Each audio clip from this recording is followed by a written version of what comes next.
Hello friends, hi, good afternoon to all of you. So ఇవాళ నేనైతే ప్రధానమంత్రి Ujjwala Yojana scheme కింద చాలామంది మహిళలు అయితే ఇప్పటికే చాలా వరకు గ్యాస్ కనెక్షన్స్ అయితే పొందుతున్నారు కదా అండి సబ్సిడీ కింద. సో అలాంటి వాళ్ళకైతే చాలా వరకు కొంతమందికి అయితే వాళ్ళకి సబ్సిడీ అమౌంట్ అయితే వాళ్ళ అకౌంట్లోకి పడ్డాయో లేదో, సో ఎందుకు పడట్లేదు, ఏదైనా రీజన్స్ ఉన్నాయా అని చాలామందికి డౌట్స్ అయితే ఉన్నాయి కదా అండి.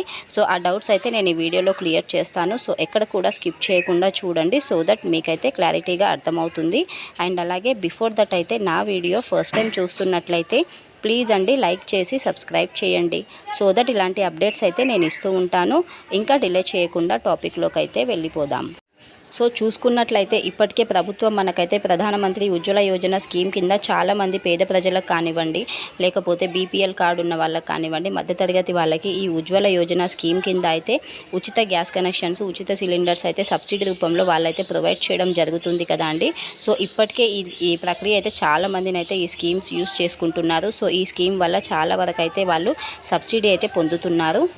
బట్ కొంతమందికి అయితే గ్యాస్ సబ్సిడీ డబ్బులు అయితే ఇంకా అకౌంట్లోకి రావట్లేదు, ఎంత టైం పడుతుంది ఏంటి అని చాలామంది అయితే అడగడం జరుగుతుంది. బట్ ఏంటంటే చాలా వరకు ఇప్పుడు ఒక రూల్ అయితే పెట్టడం జరిగింది ప్రభుత్వం కంపల్సరీగా. సో ఎల్పిజి గ్యాస్ సబ్సిడీ డబ్బులు మనకి ఉజ్వల యోజన స్కీమ్ కింద రావాలి అంటే కంపల్సరీగా ఈ కేవైసీ అయితే 100% చేయించుకోవాలండి. ఇది must and should rule. So ఇప్పటికే ఏం చూసుకున్నట్లయితే ఒక 50% ఆఫ్ ద పీపుల్ మాత్రమే ఈకేవైసీ అయితే చేయించుకున్నారండి. సో ఇంకా చాలామంది అయితే ఈకేవైసీ చేయించుకోలేదు. సో ఎవరైతే ఈకేవైసీ చేయించుకున్నారో సో వాళ్ళకు ఎలాంటి ప్రాబ్లం లేకుండా అయితే అమౌంట్ అయితే వస్తుంది. సో కొంతమంది అయితే ఈకేవైసీ చేయించుకోలేదు చాలా వరకు. సో అలాంటి వాళ్ళకి మెసేజెస్ రాకపోవడం కానివ్వండి, లేకపోతే సబ్సిడీ డబ్బులు పడకపోవడం, అలా ప్రాబ్లం అయితే అవుతుందండి. సో ఈ ఈకేవైసీ ఎలా చేయాలో నేను ఒకసారి మీకు చెప్పేస్తాను, సో దట్ మీకు క్లారిటీగా అర్థమవుతుంది. సో ఈ ఈకేవైసీ వచ్చేసి మనం ఆన్లైన్లో చేసుకోవచ్చు, ఆఫ్లైన్లో అయితే చేసుకోవచ్చు అండి. సో ఆన్లైన్లో చేసుకోవాలంటే ముందుగా మనము వెబ్సైట్లోకి అయితే వెళ్ళాల్సి వస్తుంది. గూగుల్లోకి వెళ్ళేసి మై ఎల్పిజి గ్యాస్ అని కొట్టంగానే అక్కడ మనకి డీటెయిల్స్ అన్నీ చూపిస్తాయి. అక్కడ చూసినట్టయితే సో మనకి హోమ్ పేజ్లో అయితే రైట్ సైడ్లో ఎల్పిజి నెంబర్ అయితే కనిపిస్తుంది. సో ఆ ఎల్పిజి నెంబర్ అయితే మనం ఎంటర్ చేయాల్సి వస్తుంది. ఎంటర్ చేసిన తర్వాత అక్కడ మనము డైరెక్ట్ వెబ్సైట్లోకి అయితే వెళ్తాము. సో అక్కడ వెళ్ళేసి మన మొబైల్ నెంబర్ కంపల్సరీగా ఎంటర్ చేయాలి. సో ఎంటర్ చేసిన తర్వాత మనకైతే అక్కడ ఓటీపీ అడుగుతుంది.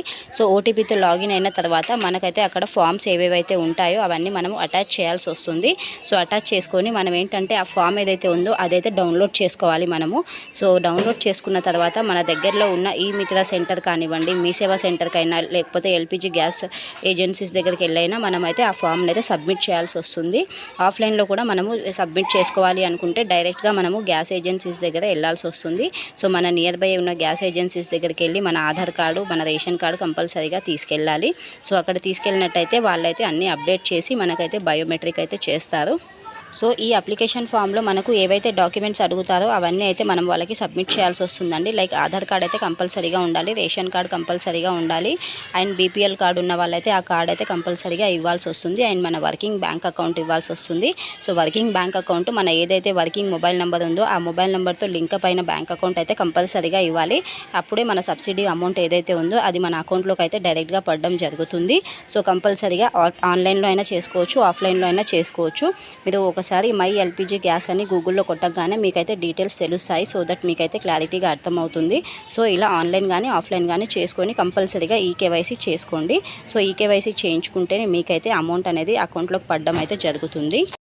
అండ్ అలాగే ఎవరైతే ఇంకా ఎలిజిబిలిటీ ఉన్న క్యాండిడేట్స్ ఎవరైతే అప్లై చేయలేదో వాళ్ళు కూడా అప్లై చేసుకోండి ఫ్రెండ్స్. మీరు నియర్ బై ఉన్న గ్యాస్ ఏజెన్సీస్ దగ్గరికి వెళ్తే వాళ్ళైతే మీకు అప్లై చేసి అయితే ఇస్తారు. కాకపోతే కొంచెం అమౌంట్ అయితే తీసుకుంటారు. అప్లై చేసిన దానికి ఒక 100 రూపీస్ అయినా ఛార్జ్ అయితే చేస్తారు.